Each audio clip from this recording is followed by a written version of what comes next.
迎回来，来看国际方面的消息。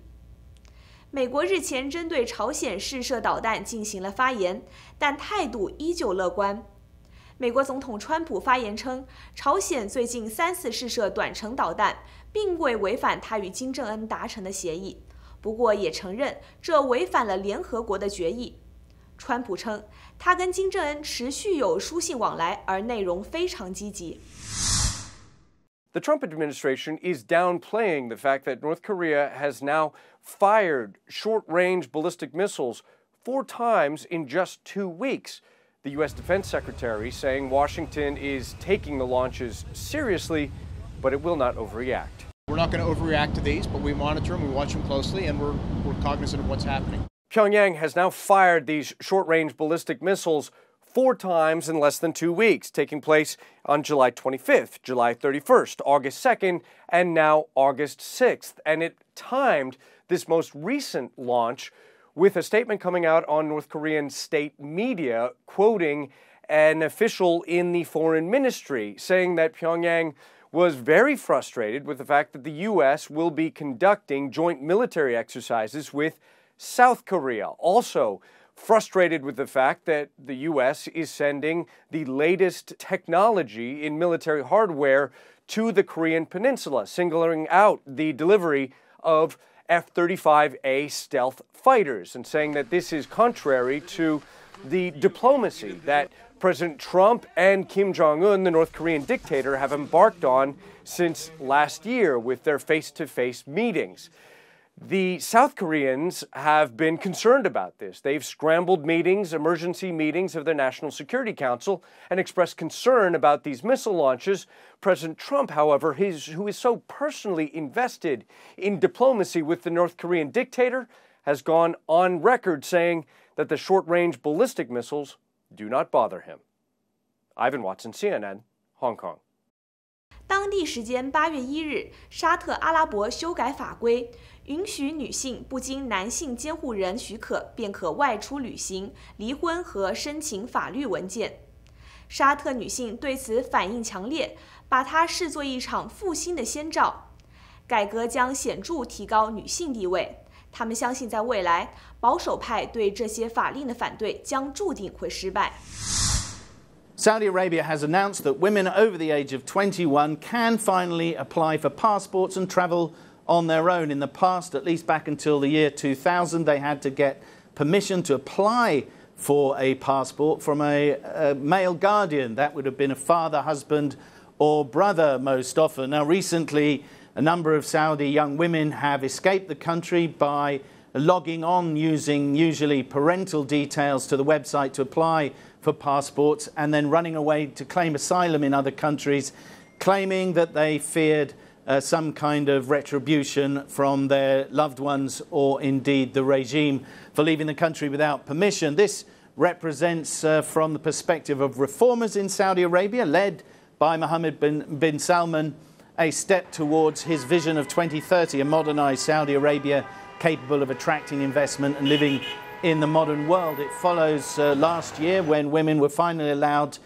behind the wheels, getting their licenses. Now this, of course, comes at a time also when Saudi Arabia is under intense pressure from politicians in Washington, D.C., trying to reverse the Trump administration's support for the Saudi-led war against the Houthi rebels in the Yemen, and also at a time when Saudi Arabia and Iran have locked horns over each other's regional influence. It's interesting to note that in Iran, women still do need those permissions from a male guardian to get a passport and travel. So that puts Saudi Arabia a little bit ahead of their regional rival. This move was celebrated by none other than Princess Rima Al Saud, who is the ambassador for the Saudi kingdom to Washington, D.C. As a princess, of course, she has rather different rights, but now all women can travel in Saudi Arabia once they get their passports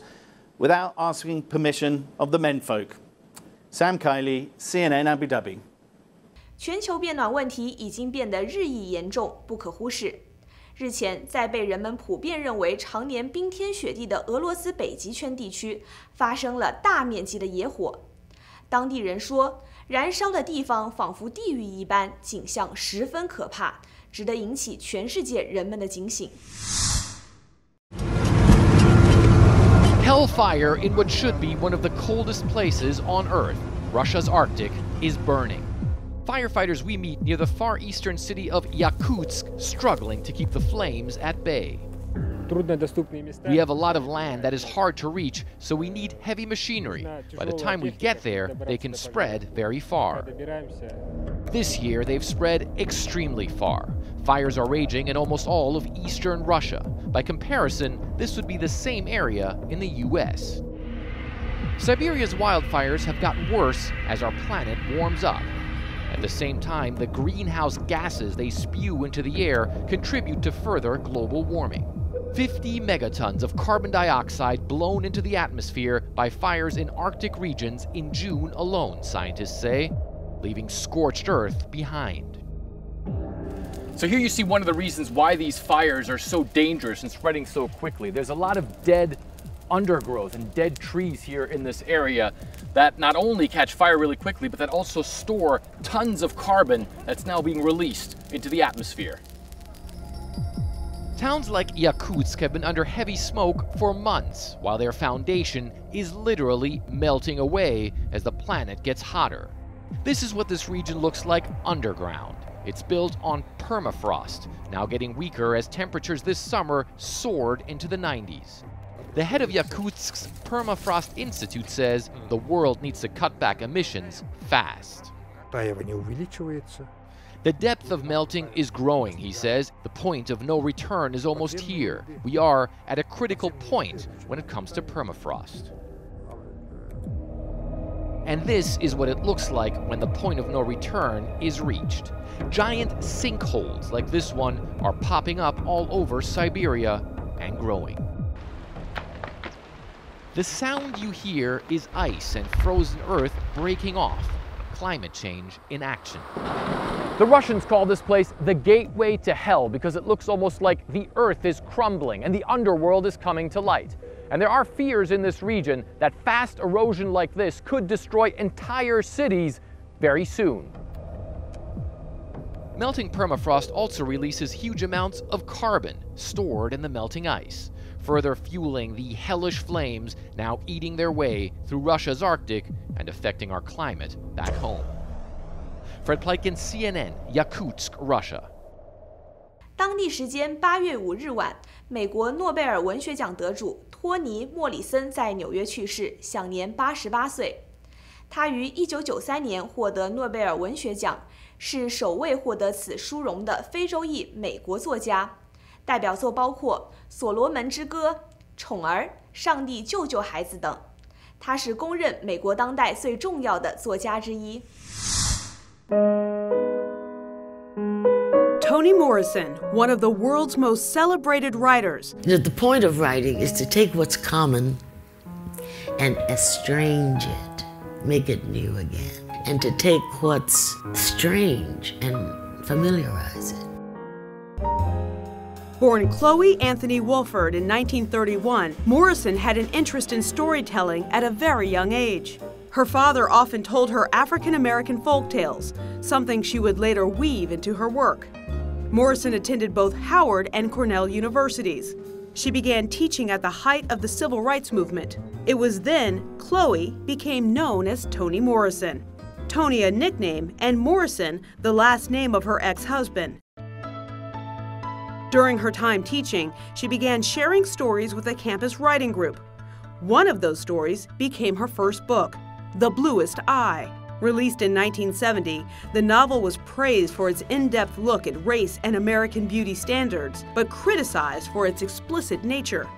Morrison became more widely known in 1977 with Song of Solomon. The book was a feature selection for the Book of the Month Club, the first written by an African American in nearly 40 years. Morrison became known for characters who challenged views on race and gender.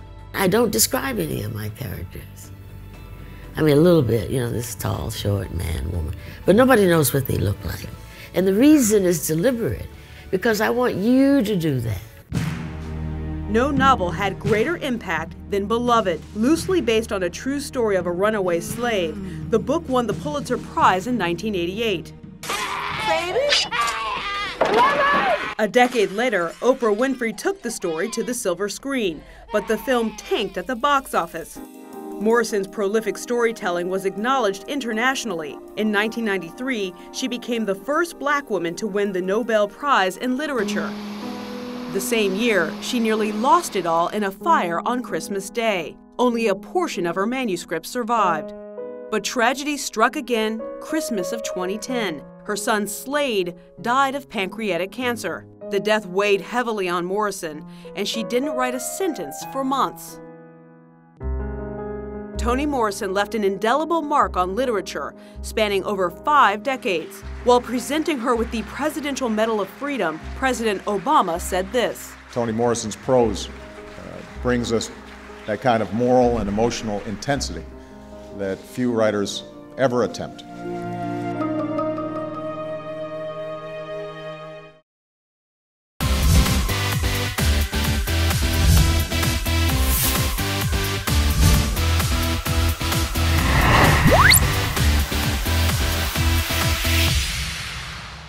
再来看娱乐方面的消息。为了庆祝《黑客帝国》20周年，全美国有135家 AMC 影院将重新上映这部最经典的科幻电影。另外，之前有传闻称，华纳公司有意图重启这一系列，请原班人马重新回归拍摄续集。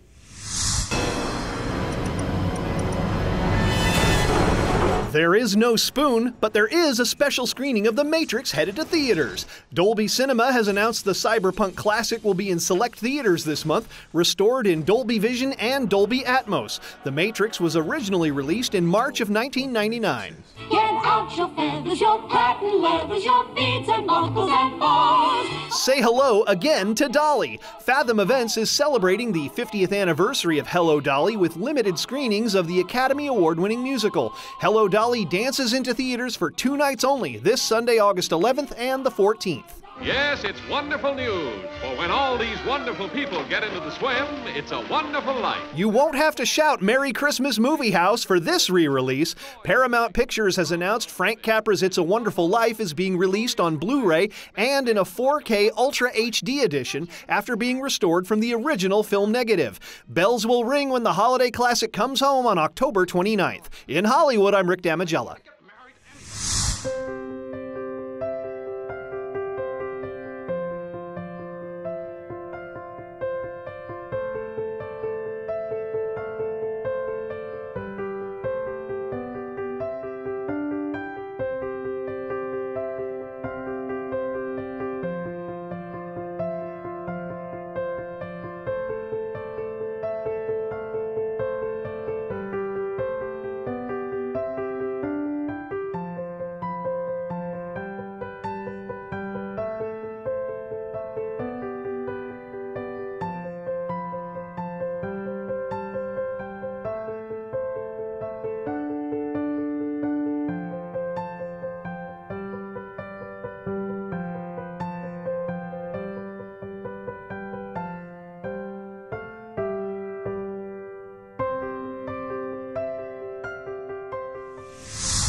以上就是今天的汉天新闻，我是施方圆，感谢您的收看，我们下次再见。